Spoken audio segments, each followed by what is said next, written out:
The massive space station Nexus Prime floated in the darkness between stars.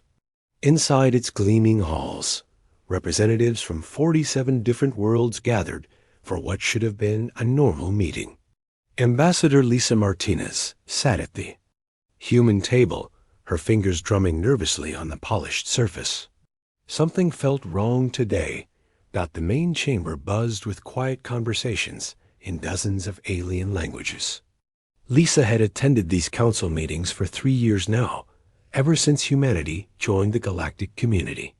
Usually, the sessions were boring affairs about trade routes and mining rights. Today felt different. Councilor Vixthar rose from his seat. The tall, blue-skinned Zephyrian commanded attention whenever he spoke. His forearms gestured dramatically as he activated the holographic display system. The chamber fell silent. "Fellow council members," Vexthara began, his voice carrying across the room through the translation devices.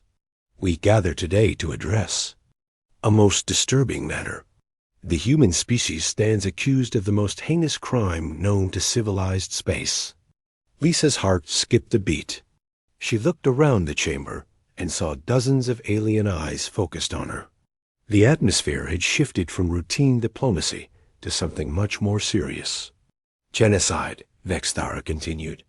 "The systematic extermination of an entire species across 12 star systems." The holographic display flickered to life. Images of barren worlds appeared in the center of the chamber. Lisa recognized some of them from human exploration reports. Rocky planets with strange, twisted structures that looked like massive bone. Yards scattered across their surfaces. "These are the former hunting grounds of the Vorthik," Vexthara explained. "For over 2,000 years, these apex predators ruled wherever they chose to establish their territories. No species in recorded history had ever successfully driven them from a world they claimed." Lisa felt sweat beading on her forehead. She knew about the Vorthik from classified military briefings.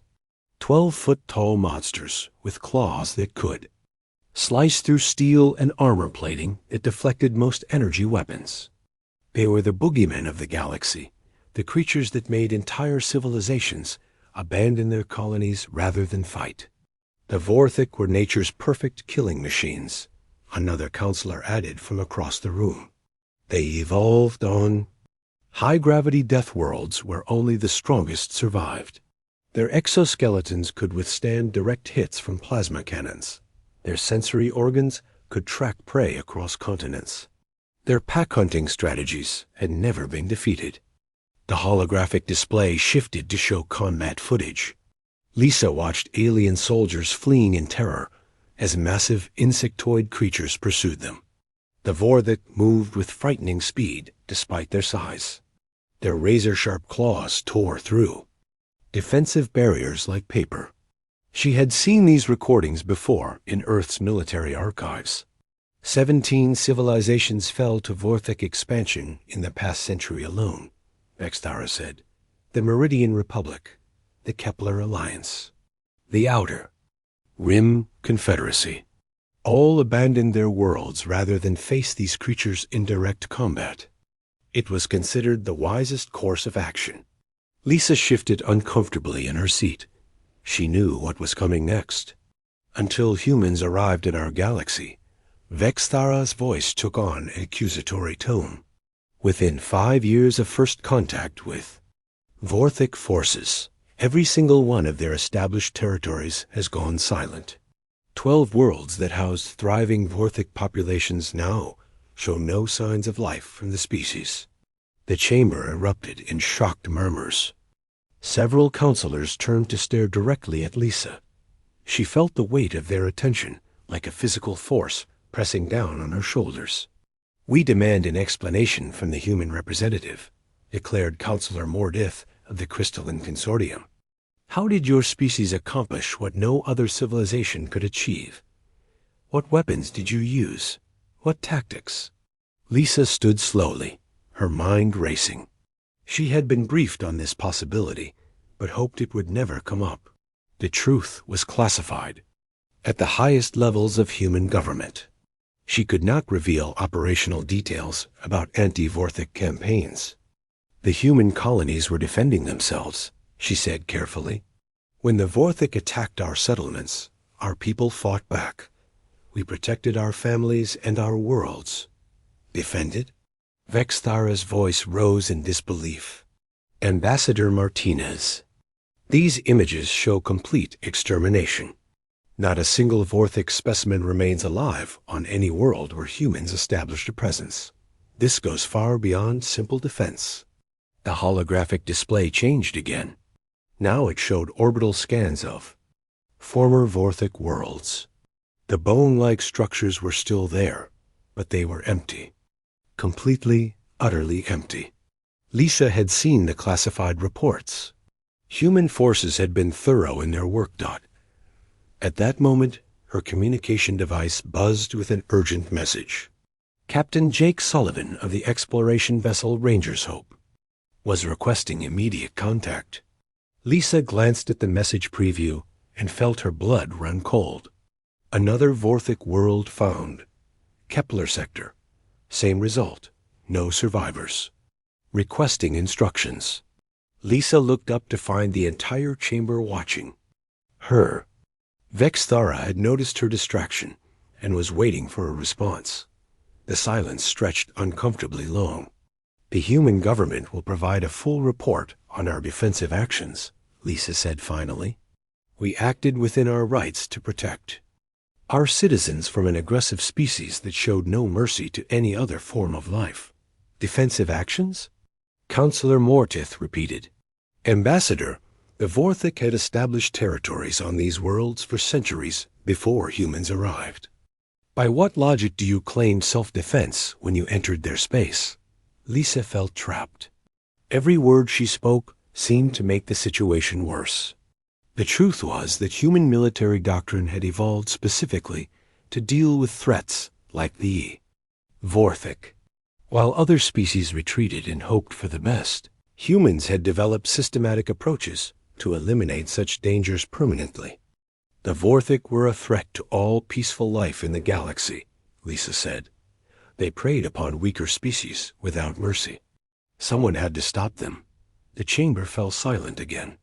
Lisa realized she had just admitted to exactly what they were, accusing humanity of doing.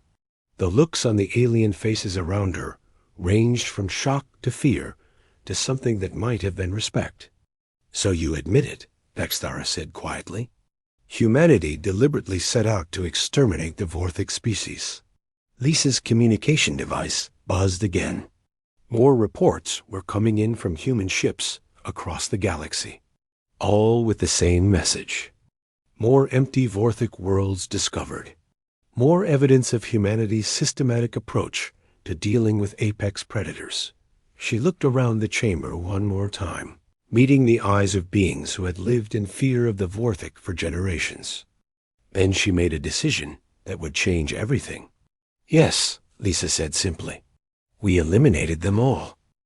3 months earlier, Dr. Amy Foster knelt in the rich soil of Haven's Rest, examining the strange claw marks carved deep into the ground. The agricultural colony had been humanity's pride for 2 years. Rolling fields of genetically modified wheat stretched to the horizon under the orange glow of Kepler 442's sun. Now those same fields were torn apart by something that should not exist on this peaceful world. The tracks are getting bigger, Amy said into her field recorder. Whatever made these marks is at least 12 feet tall and weighs over 800 pounds. The claw spacing suggests 4 primary digits with secondary cutting edges. Behind her, Lieutenant Colonel Marcus Webb studied the destruction through his binoculars. The Colonial Defense Force had been established to handle human criminals and the occasional wild animal. They were not prepared for alien monsters that could rip through reinforced storage buildings like cardboard. Doc, we've got movement in Sector 7, Webb's radio crackled. Whatever these things are, they're heading toward the main settlement. Amy stood up and brushed dirt from her knees. She had studied alien biology for 15 years, but nothing in her experience had prepared her for this. The creatures that had arrived on Haven's Rest 3 days ago defied everything she knew about natural evolution. The first sighting had come from Farmer John Mitchell at dawn. He had been checking his automated harvesters when something massive crashed through his equipment shed. John described a nightmare creature covered in black armor, plating with claws longer than kitchen knives. He had run for his life and barely made it to safety. By noon that day, 6 more sightings were reported across the colony. The creatures moved in coordinated groups and seemed to be hunting systematically. They showed no fear of human technology and appeared to be testing the colony's defenses. Dr. Foster, Webb called from his position near the tree line. "You need to see this." Amy jogged over to where the colonel was standing. In the soft earth near a destroyed irrigation system, they found something that made her blood run cold. Footprints arranged in a perfect hunting formation. The creatures were not just randomly attacking. They were planning their assault. "These are Vorthok," Amy whispered, recognizing the pattern from classified xenobiology reports. "But that's impossible. They don't exist in this sector." Webb turned to look at her with concern. "What are Vorthok?" Amy pulled up files on her tablet. Device. Images of the most feared predators in known space appeared on the screen. 12-foot-tall insectoid creatures with armor plating that could stop plasma fire. Claws that could slice through starship hull material. Sensory organs that could track prey across continents. They're apex predators from the Zereth system, Amy explained. No civilization has ever successfully fought them off once they establish territory. Most species just abandon their worlds rather than try to resist. Webb studied the images with growing alarm. How many colonies had they taken? 17. In the past century, Amy said quietly, including 3 major population centers with over 10 million inhabitants each. The standard response is immediate evacuation, followed by permanent abandonment of the system. Private Danny Chun approached them from the communications bunker. The young man looked pale and shaken. "Sir, I've been monitoring long-range sensors. We've got at least 40 of these things moving toward the main settlement. They'll be here within 6 hours." Webb activated his command radio. "All units, this is Colonel Webb. Initiate emergency protocols. Begin civilian evacuation immediately. This is not a drill." Amy watched the frantic activity as colonists loaded their belongings onto transport vehicles.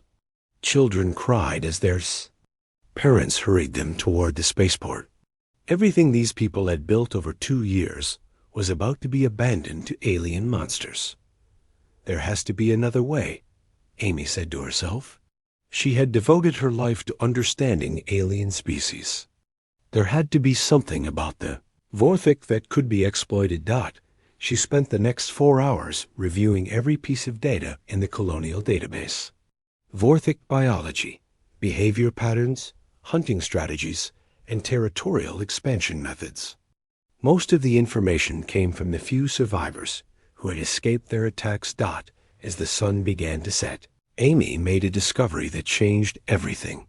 Buried in a report from the Meridian Republic's final transmission was a single paragraph about Vorthok sensory organs.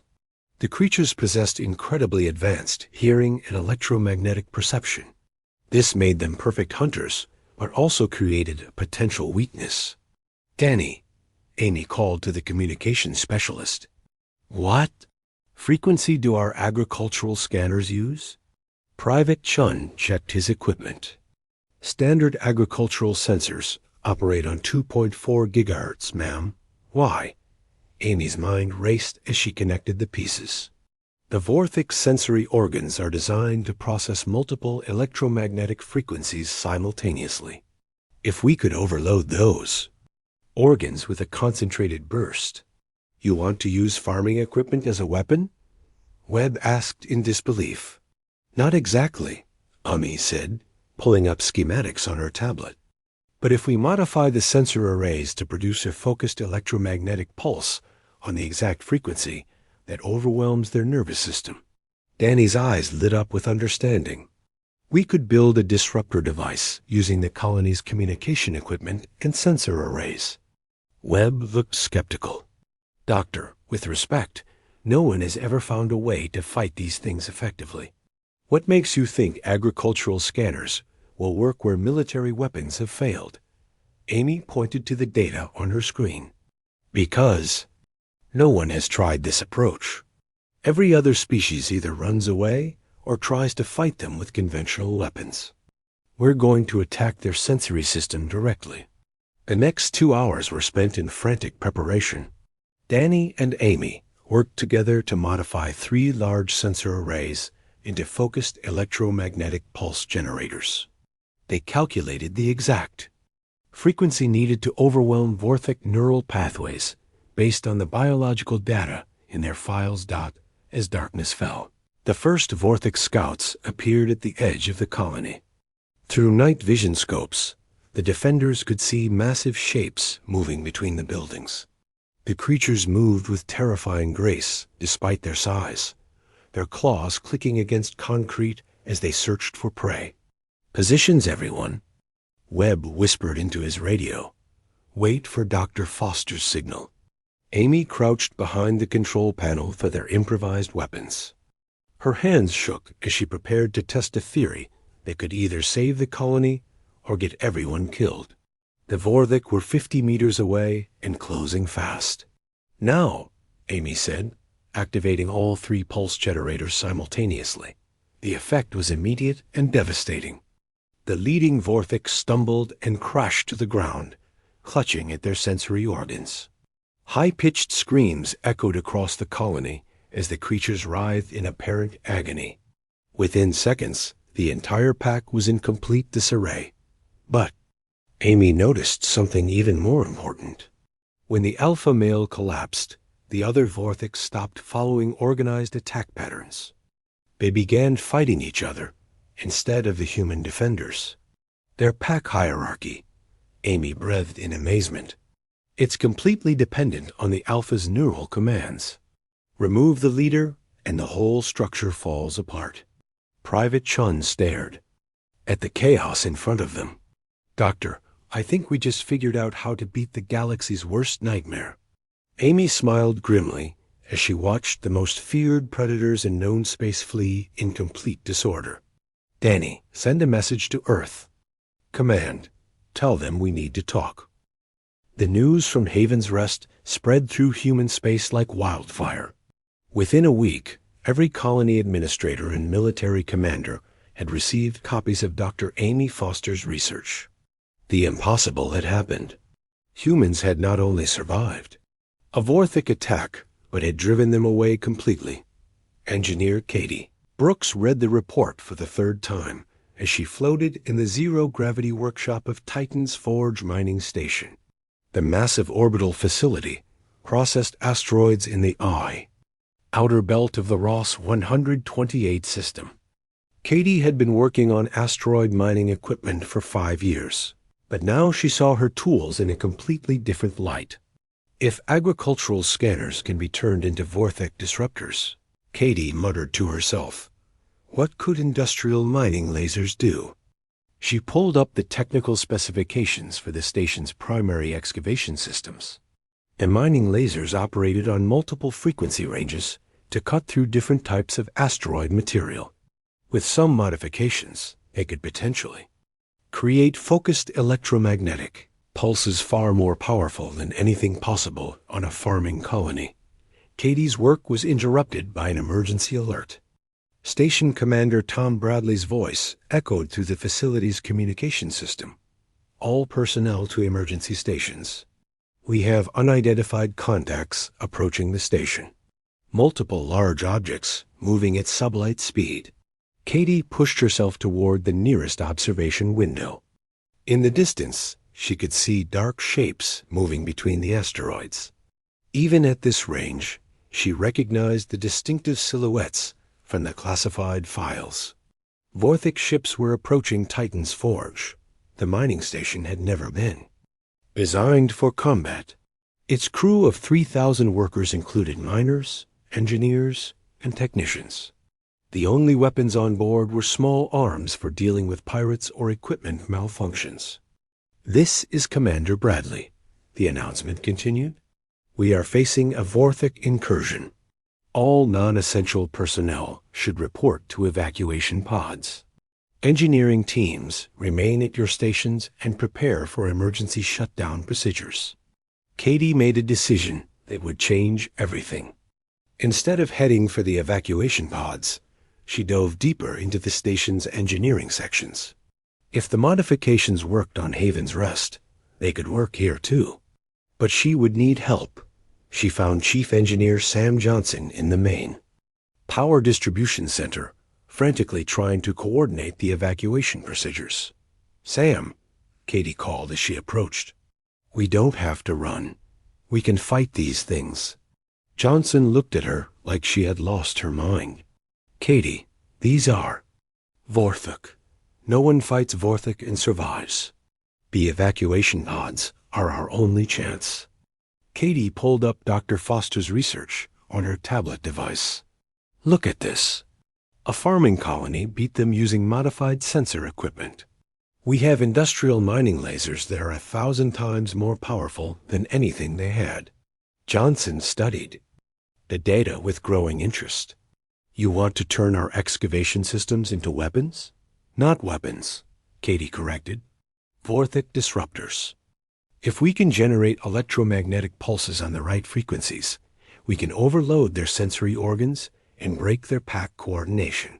Outside the station, the first Vorthic boarding pods attached to the outer hull. The creatures inside would be cutting through the armor plating within minutes. Katie and Johnson had no time for careful planning. They worked together to reroute power from the station's life support systems to the mining laser arrays. Katie modified the frequency generators, while Johnson handled the targeting systems. Neither of them had ever attempted anything like this before. "Vorthic breach on level 7, Commander Bradley announced. All security teams to defensive positions." Katie could hear the sounds of combat echoing through the station's corridors. Plasma fire and human shouts mixed with the terrifying clicking and screeching of Vorthic warriors. The creatures were already inside. "System modifications complete," Johnson reported. "But Katie, we're going to have to fire these things inside our own station. The energy discharge could kill anyone in the target areas." Katie accessed the station's internal sensors. The Vorthic were moving in coordinated packs through the main corridors, systematically hunting down the remaining crew members. Standard. Human weapons were barely slowing them down. "All personnel, evacuate sections 5 through 9 immediately," Katie announced over the communication system. "Emergency laser discharge in 30 seconds." She waited as long as she dared, then activated the modified mining systems. Focused electromagnetic pulses tore through the station's corridors at precisely calculated frequencies. The effect on the Vorthic was immediate and devastating.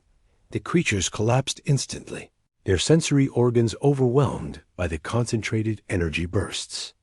But more importantly, Katie observed the same phenomenon that Dr. Foster had discovered.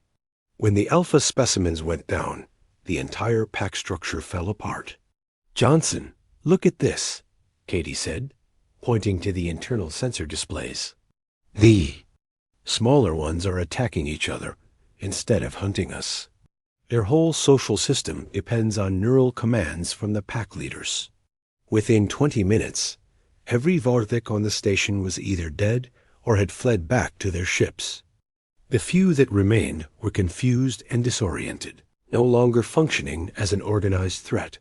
Commander Bradley's voice came over the communication system again, but this time he sounded amazed rather than terrified.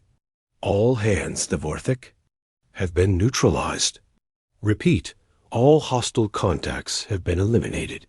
Katie received a priority message on her personal communicator. Captain Ryan Torres of the merchant vessel Star Wanderer was requesting technical specifications for the modified mining laser systems. His ship had been trapped in the Ross 128 system when the Vorthik arrived, but he had recorded everything that happened at Titan's Forge. "Captain Torres here." His voice came through the communication link. "Ms. Brooks, I've been documenting Vorthik encounters across human space for the past month. What you accomplished today changes everything." Katie transferred copies of her modifications to the captain's ship. "What do you mean, documenting encounters?" Torres explained that he had been tracking Vorthik movements and human responses throughout the outer colonies. His merchant routes took him to dozens of different systems, and he had witnessed 3 other successful human defenses against Vorthik attacks. "The pattern is always the same," Torres said. "When we target their sensory systems and eliminate pack leaders in the right sequence, their entire force structure collapses." "But Katie, there's something else you need to know." The captain transmitted a series of star charts showing Vorthik territory throughout the galaxy. Red markers indicated confirmed sightings, while blue markers showed human encounters. "Every system where humans have encountered Vorthik is now free of them," Torres continued. "Not just driven off, completely empty. We're not just defending ourselves anymore. We're systematically eliminating them from known space." Katie studied the charts with growing amazement. In just 6 weeks, human forces had cleared Vorthik populations from over 30 star systems. The methods varied from colony to colony, but the results were consistent. Complete extermination. "Captain, are you saying we're winning this war?" "Katie, I don't think this is a war anymore," Torres replied grimly. "Wars have 2 sides fighting each other. This is something else entirely." The Vorthik had never faced an enemy that could exploit their weaknesses so effectively. As Katie looked out at the asteroid field where Vorthik ships had fled in complete disorder, she realized that humanity had crossed a line. They were no longer just defending their colonies. They had become something that the galaxy had never seen before, predators that hunted other predators. "Captain Torres," Katie said quietly, "I think we need to inform Earth Command about what's really happening out here." "Already done," Torres replied. "Dr. Helen Park from the Behavioral Psychology Institute is being briefed on my findings as we speak. Katie, I have a feeling that what we've started here is going to change the entire galaxy." Dr. Helen Park sat in her research laboratory on Earth, surrounded by dozens of screens displaying behavioral analysis data from across human space. Captain Ryan Torres had sent her detailed recordings of every human Vorthik encounter from the past 2 months. What she discovered in those files would reshape how humanity approached the alien threat forever. "Computer, replay sequence 7 from the Titan's Forge incident," Helen commanded. The holographic display showed Vorthik warriors moving through the mining station in perfect coordination until the moment their pack leader collapsed.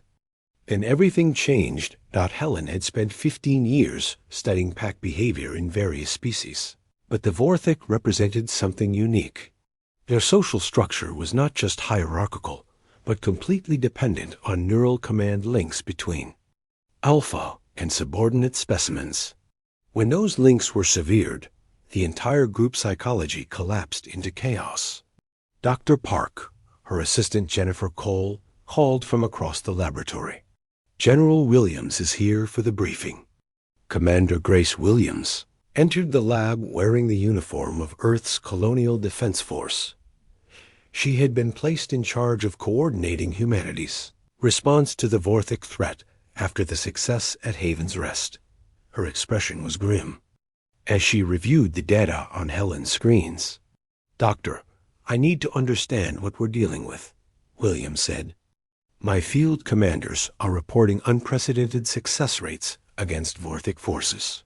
But the methods they're using go far beyond simple defense." Helen activated her main presentation system. "General, the Vorthik are not just apex predators. They're apex predators with a fatal psychological weakness. Their entire species depends on an unbroken chain of dominance that can be systematically dismantled. The display showed detailed behavioral analysis of Vorthic pack structures. Helen had identified 17 distinct hierarchy levels within their society, each one dependent on chemical and neural signals from the levels above. "Watch this," Helen said, replaying footage from a recent encounter on the mining world Kepler-62b. When Lieutenant Martinez's team eliminated the alpha specimen using electromagnetic pulse weapons, the beta specimens immediately began fighting each other for dominance. The gamma and delta levels scattered in complete confusion. Williams studied the footage with professional interest. "How long does this disruption last?" "Permanently," Helen replied. "Unlike most pack animals, Vorthic cannot reorganize after leadership collapse. Their neural chemistry is too specialized. Without constant alpha commands, they become incapable of group coordination." Helen pulled up a star chart showing current Vorthic territory. Red zones marked confirmed Vorthic populations, while blue zones indicated areas where humans had encountered them. "General, look at this pattern," Helen said. "Every red zone that turns blue stays blue. We're not just driving them off. We're creating permanent gaps in their expansion." Williams nodded slowly. "My intelligence reports suggest the same thing. But doctor, some of my field commanders are requesting permission to take more aggressive action. They want to target Vorthic, breeding colonies and food production centers." Helen felt a chill run down her spine. "General, that would be crossing a line from defense to extermination." "Would it?" Williams asked. "Doctor, I've read the reports from the 17 civilizations that fell to Vorthic expansion. Billions of beings were killed or driven from their homes. These creatures show no mercy to any other form of life." Helen activated another display showing Vorthic hunting behavior. The footage was difficult to watch. Vorthic packs systematically destroyed everything in their path, killing not just for food, but apparently for the pleasure of domination.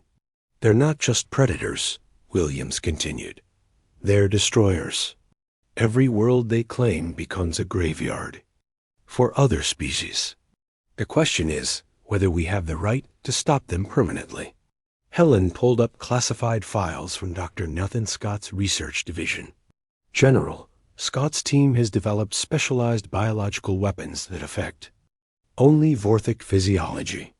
They could theoretically render entire worlds uninhabitable for the species while leaving other life forms unharmed." Williams reviewed the technical specifications with growing interest. How effective would these weapons be? "Completely effective," Helen admitted reluctantly.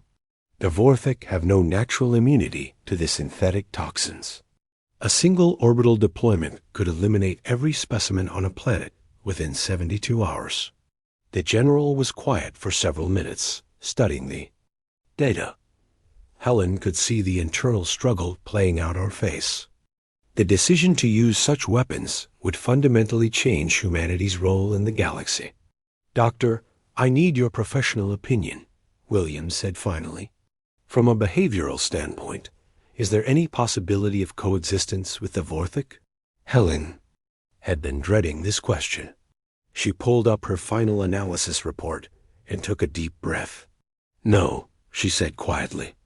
"The Vorthic are genetically programmed to view all other life as prey. They cannot be negotiated with, reasoned with, or contained. Their expansion will continue until they control every habitable world in the galaxy, or until something stops them permanently." Williams activated her communication device. "Dr. Park, I'm authorizing Operation Clean Sweep. All human forces are to transition from defensive to offensive operations against Vorthic targets." Helen felt her heart sink. "General, once we start down this path, there's no going back. We'll be responsible for the extinction of an entire species." "Doctor, That species has been responsible for the extinction of hundreds of others, Williams replied. Someone has to stop them. If we don't, who will? Over the next several hours, Helen watched as Williams coordinated the largest military operation in human history. Captain Elena Rodriguez was placed in command of stealth operations targeting Vorthic leadership structures. Her teams would use the neural disruption techniques to collapse entire Vorthic populations without direct combat. Admiral Paul Jackson received orders to begin systematic elimination of Vorthic, breeding worlds using Dr. Scott's biological weapons.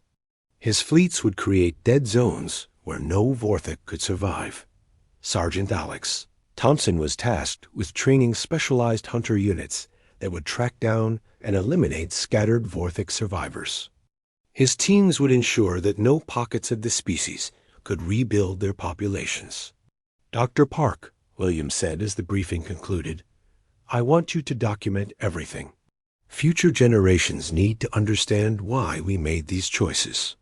Helen nodded grimly. General, what we're about to do will make us the most feared species in the galaxy. Other civilizations will look at us and wonder if we'll decide they're a threat too. Williams looked out at the stars through the laboratory window. Doctor, the galaxy has lived in fear of the Vorthic for 2,000 years. Maybe it's time for something else to be afraid of us instead. Helen began recording her final behavioral analysis report. Personal log, Dr. Helen Park. Earth date March 15th, 2387. Today humanity stopped being the prey and became the predator. What we do next will determine whether we're the galaxy's salvation or its next nightmare. As Earth's fleets prepared to launch their coordinated assault on Vorthic space, Helen couldn't shake the feeling that they were about to unleash something that could never be controlled again. Humanity had learned how to kill the galaxy's apex, predators. The question was whether they would remember when to stop. Colonel Sandra Lewis stood on the bridge of the assault ship Vengeance, watching the massive planet Zereth Prime grow larger on the main screen. After 8 months of systematic elimination campaigns across 37 star systems, humanity had finally reached the Vorthic homeworld. This would be the final battle in a war that had consumed both species. Colonel, long-range sensors are detecting massive defensive structures on the planet's surface, reported Lieutenant Maya Johnson from her archaeology station. These aren't typical Vorthic constructions. The architectural patterns are completely different. Sandra studied the sensor readings with growing concern. The structures on Zereth Prime were enormous, far larger than anything the Vorthic had built on other worlds. Geometric patterns covered the planet's surface in perfect mathematical arrangements that seemed impossible for a predatory species to create. Dr. Collins, what's your analysis? Sandra asked the expedition's chief scientist. Dr. Peter Collins had been studying Vorthic technology throughout the campaign. His face was pale as he reviewed the new data. Colonel, these structures predate Vorthic civilization by thousands of years. Someone else built them. The implications hit Sandra immediately. If the Vorthic hadn't built these massive installations, then who had?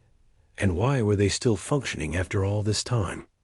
Prepare for orbital insertion, Sandra commanded. All assault teams to ready positions. But proceed with extreme caution. We may not be alone down there.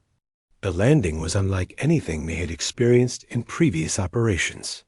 Instead of the chaotic resistance typical of Vorthic defenders, the planet's surface was eerily quiet. The massive structures towered above them like ancient monuments, their surfaces covered in symbols that no human had ever seen before. Lieutenant Johnson's archaeological team began immediate analysis of the strange markings. Colonel, these symbols appear to be technical specifications, genetic engineering protocols, biological weapon designs, planetary sterilization procedures. Sandra felt ice forming in her stomach. Biological weapons? Dr. Collins Scan for active technological systems. Collins ran his equipment over the nearest structure. Colonel, these installations are still powered. Whatever civilization built them, their technology is still running after thousands of years. The team moved deeper into the complex of ancient buildings. Each structure they entered revealed more disturbing evidence. Laboratories filled with genetic modification equipment. Weapon production facilities designed to create biological agents. Storage areas containing billions of preserved specimens from species that no longer existed. Colonel Lewis, Johnson called from the central chamber of the largest structure. You need to see this immediately. Sandra rushed to join the archaeological team. In the center of the chamber stood a massive holographic display showing the entire galaxy. Star systems were marked with different colored symbols, indicating various stages of what appeared to be a systematic extermination campaign. These are the architects, Collins whispered in amazement. The species that built all of this. Look at these records. The holographic display showed the history of the architect civilization. They had been the dominant species in the galaxy over 10,000 years ago. But unlike other advanced civilizations, the architects had decided that all other life forms were inferior and needed to be eliminated. They created the Vorthic, Johnson said, her voice filled with horror. Look at these genetic engineering files. The Vorthic aren't a natural species. They were designed as biological weapons. Sandra studied the technical specifications with growing understanding. The Vorthic had been engineered to be the perfect exterminators. Their armor plating, sensory organs, pack behavior, and hunting instincts were all artificially created to maximize their effectiveness as killers. The architects used them to cleanse the galaxy, Collins explained. 17 major civilizations, hundreds of minor species, billions of individual worlds, all eliminated by Vorthic forces under Architect. Control. Sandra activated her communication system. Command, this is Colonel Lewis. We've discovered the origin of the Vorthic threat. They were created as weapons by an extinct civilization called the Architects. Admiral Jackson's voice crackled through the communication link. Colonel, are you saying the Vorthic were artificial?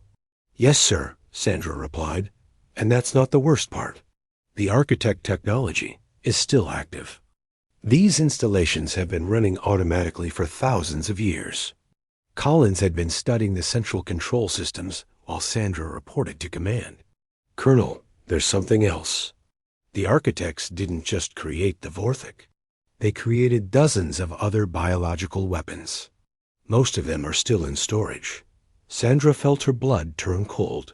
Storage? You mean they're still alive? Dormant, Collins corrected. But the preservation systems are functioning perfectly.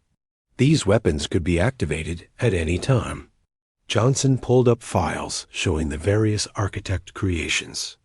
Creatures even more terrifying than the Vorthic. Biological agents that could consume entire atmospheres.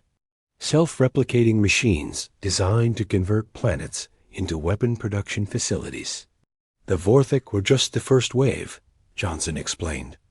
The Architects planned to release increasingly dangerous weapons until all other life in the galaxy was eliminated. Sandra realized they were standing in the control center for the most devastating arsenal ever created. The Architects had built a doomsday system that could destroy every living thing in known space. Dr. Collins, can these systems be shut down permanently? Sandra asked. Collins studied the alien technology with growing concern. Colonel, I don't think so. The Architect programming is designed to continue their extermination plan even after their species died out. It's completely automated. Sandra's communication device activated with an urgent message from the orbital fleet. Colonel Lewis, we're detecting massive energy buildups from installations across the planet. Something is powering up. On the holographic display, new symbols began appearing throughout the galaxy. Dormant architect facilities were awakening on distant worlds. Weapons storage sites that had been hidden for millennia were coming online. "Colonel," Collins said urgently, "our presence here has triggered some kind of activation sequence. Architect systems think their biological weapons have completed their mission and are preparing to deploy the next phase." Sandra understood immediately. By eliminating the Vorthik, humanity had accidentally satisfied the architect's programming conditions. The ancient computers thought it was time to release even worse weapons. "All teams, emergency evacuation," Sandra commanded. "We need to get off this planet immediately." But as they rushed toward their landing craft, Johnson made one final discovery.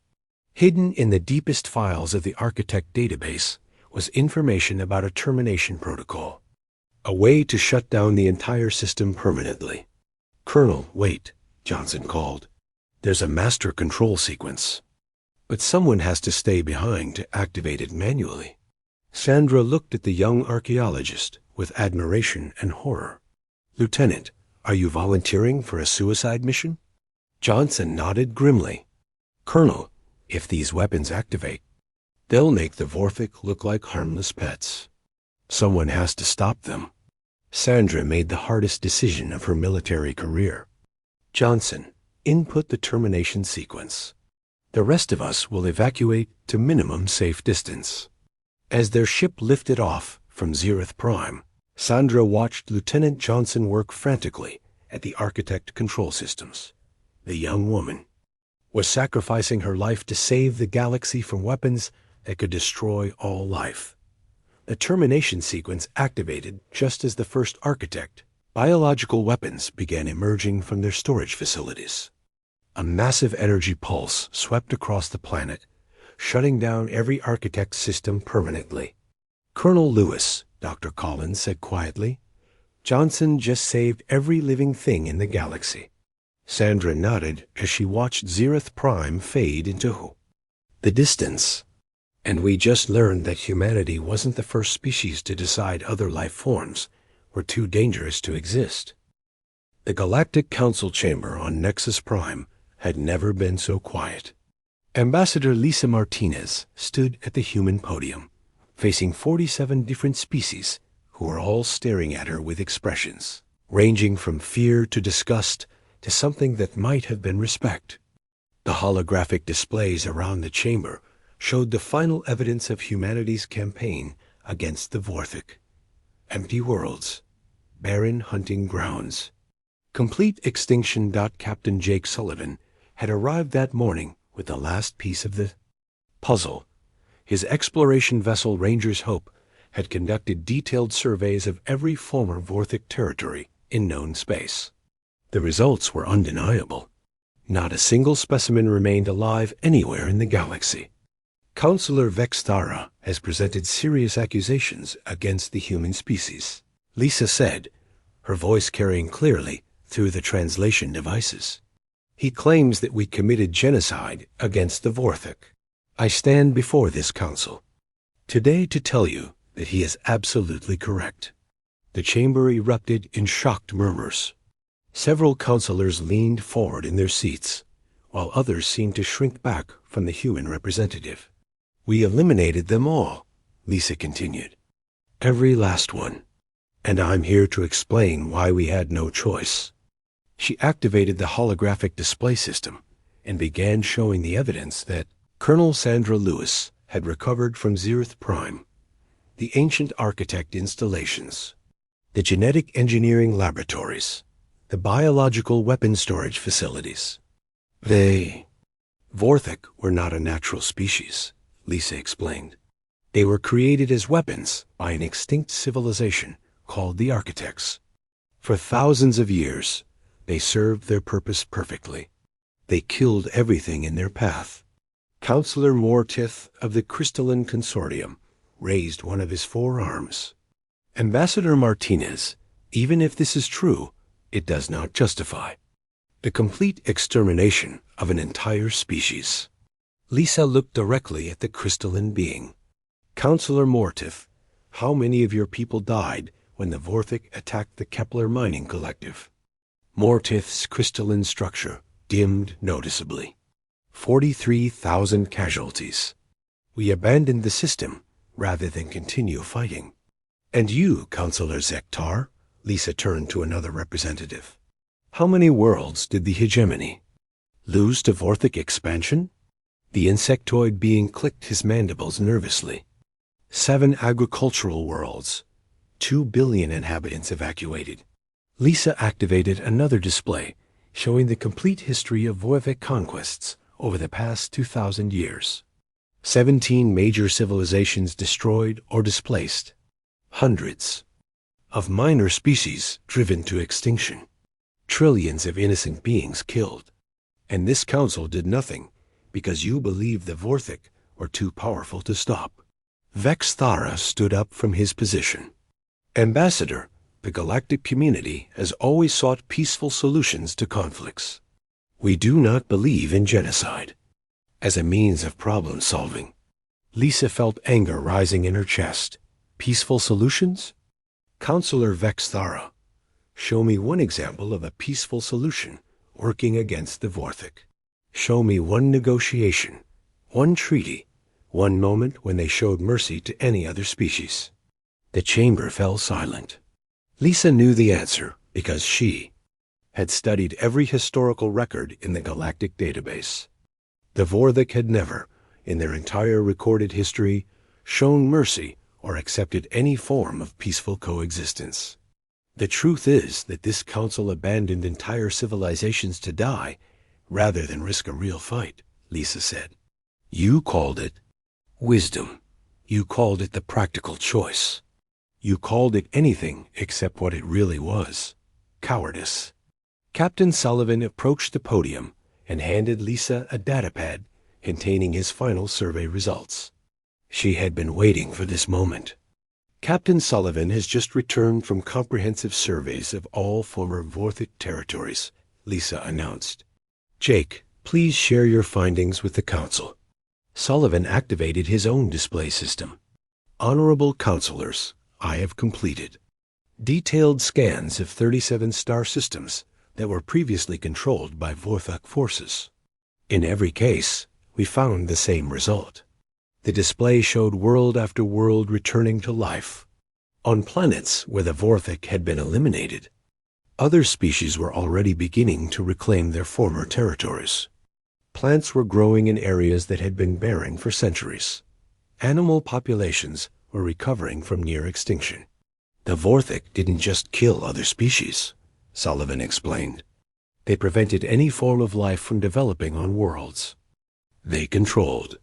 With their removal, entire ecosystems are regenerating. Lisa saw the impact of these images on the council members. Many of them were seeing their lost homeworlds for the first time since abandoning them to the VORTHA. Dr. Amy Foster appeared on the communication screen from Earth. Her research had been crucial to humanity's success against the Vorthik, and her voice carried the authority of someone who had studied the creatures more than anyone else alive. Honorable Counselors, Foster said, I have spent the past year analyzing Vorthik biology and behavior, based on genetic evidence recovered from architect facilities. I can state with certainty that the Vorthik were incapable of peaceful coexistence with any other species. Foster displayed detailed genetic analyses on the holographic systems. They were engineered to view all other life as prey. Their neural structure made negotiation or compromise impossible. The only way to stop them was complete elimination. Counselor Vexthara was no longer looking angry. His expression had shifted to something closer to fear. Dr. Foster, are you saying that humans made the right choice? I'm saying that humans made the only choice, Foster replied. Every other species in this council had already made their choice. You chose to run and hide and hope the Vorthik would be satisfied with what they had already taken. Lisa stepped forward again. This council wants to judge humanity for genocide. But where was this council when the Meridian Republic was being slaughtered? Where were you when the Outer Rim Confederacy begged for help? Where was galactic justice when trillions of innocent beings were being hunted to extinction? The chamber was completely silent now. Lisa could see the shame on many of the alien faces around her. Humanity eliminated the Vorthic because we refused to accept that any species should be allowed to prey on others without consequence, Lisa continued. We did what this council should have done centuries ago. Admiral Paul Jackson's voice came through the communication system from the human fleet stationed at the edge of the galaxy. Council members, our deep space monitoring stations have detected new signals from beyond the galactic rim. More architect weapons are awakening. Things that make the Vorthic look like harmless pets. Lisa saw fear replace judgment in the eyes of the council members. Admiral Jackson, what are your orders? The human fleet is moving to intercept these new threats, Jackson replied. We will do what we did to the Vorthic. We will eliminate them before they can harm innocent life. Lisa looked around the chamber one final time. This council can condemn humanity for what we did to the Vorthic. But ask yourselves this question. When the next threat emerges from the darkness between stars, who will you call for help? Who will have the courage to do what must be done? She gathered her materials and prepared to leave the podium.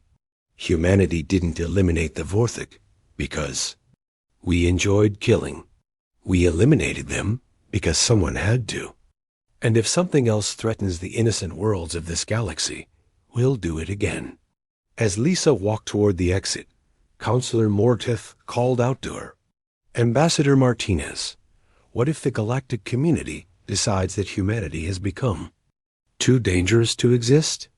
Lisa stopped and turned back to face the council. Counselor, you're welcome to try.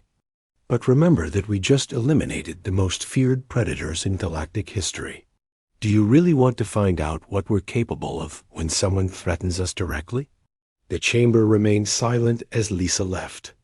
Outside, Captain Sullivan was waiting with news from the fleet. Ambassador, Admiral Jackson reports that the first new architect weapons have been intercepted and destroyed. But there are more coming, many more. Lisa looked out at the stars through the station's observation windows. Somewhere in the darkness, ancient weapons were awakening. But humanity would be ready for them. Jake, send a message to Earth Command. Tell them that humanity's work isn't finished. The galaxy still needs protectors. Sullivan nodded. And if the other species try to stop us? Lisa smiled grimly. Then they'll learn why the Vorthic feared us more than we ever feared them.